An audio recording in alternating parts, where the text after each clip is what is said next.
इस लेक्चर में है आज हम डेस्टिनेशन रिलेटेड टर्म्स के बारे में सीखेंगे। तो हाय फ्रेंड्स, मैं हूं आपका एक्सपोर्ट इंपोर्ट ट्रेनर और कोच नवनीत कुमार चौधरी।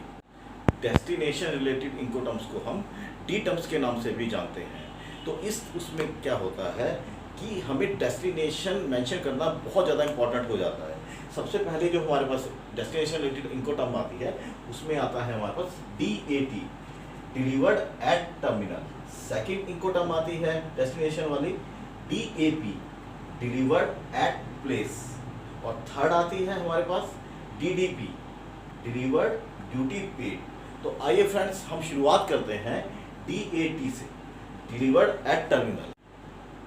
DAT में जो फाइनल डेस्टिनेशन होगा वो बायर का टर्मिनल होगा। ये टर्मिनल बायर का पोर्ट भी हो सकता है या उसका वेयर हाउस भी हो सकता है, ये इन दोनों में से कुछ भी हो सकता है।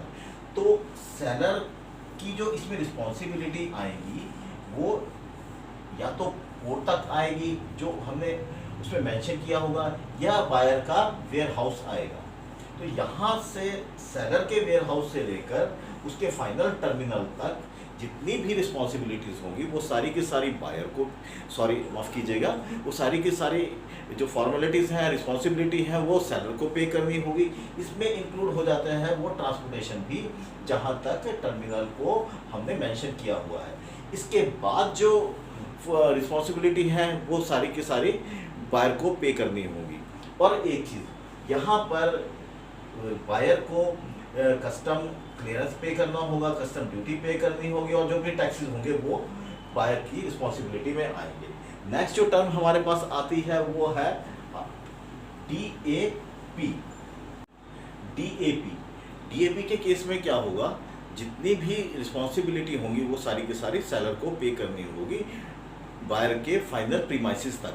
यहाँ पर जो फाइनल डेस्टिनेशन होगा, जो फाइनल प्लेस हम मेंशन करेंगे वो बायर का या तो वो वेयर हाउस होगा या उसकी प्रीमाइसिस होगी। जनरली ये क्या होता है कि बायर्स की प्रीमाइसिस ही होती है या उसका वेयर हाउस होता है। तो यहाँ तक वेयर हाउस तक जो भी रिस्पॉन्सिबिलिटी होगी वो सेलर की होगी। इवन उसको ट्रांसपोर्टेशन भी पे करना होगा।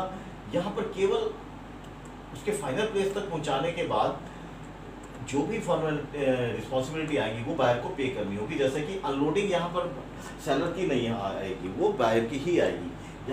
बायर को कस्टम से रिलेटेड जितनी भी रिस्पॉन्सिबिलिटी होगी वो बायर को पे करनी होगी, जैसे कि custom clearance, custom duty, taxes और अदर थिंग्स। तो DAP में फाइनल जो डेस्टिनेशन होगा वो बायर की प्रीमाइसिस या उसका वेयर हाउस होगा।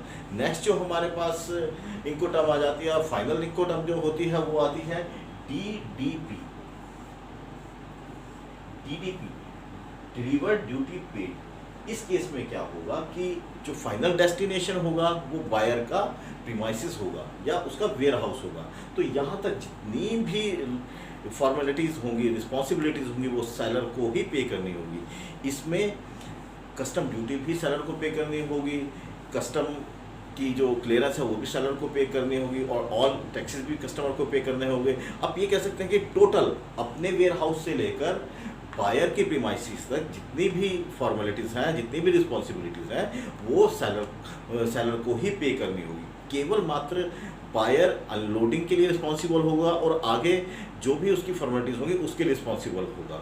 तो फ्रेंड्स, यहाँ तक हमारी डी रिलेटेड यानी कि डेस्टिनेशन रिलेटेड हमारी टर्म्स कंप्लीट हो जाती हैं। तो सारी के सारी हमने इनको टर्म्स को यहाँ पर देखा, सीखा और जाना। तो बहुत ज़रूरी हो जाता है कि आप सारी इनको टर्म्स को ध्यान से सीखें, पढ़ें और उसके ऊपर बहुत ज़्यादा होमवर्क करके ही आगे बढ़ने की कोशिश करें। तो फ्रेंड्स, आज के लेक्चर में इतना ही। नेक्स्ट लेक्चर में हम नए टॉपिक के साथ प्रस्तुत होंगे। तब तक के लिए be safe, be happy, thank you.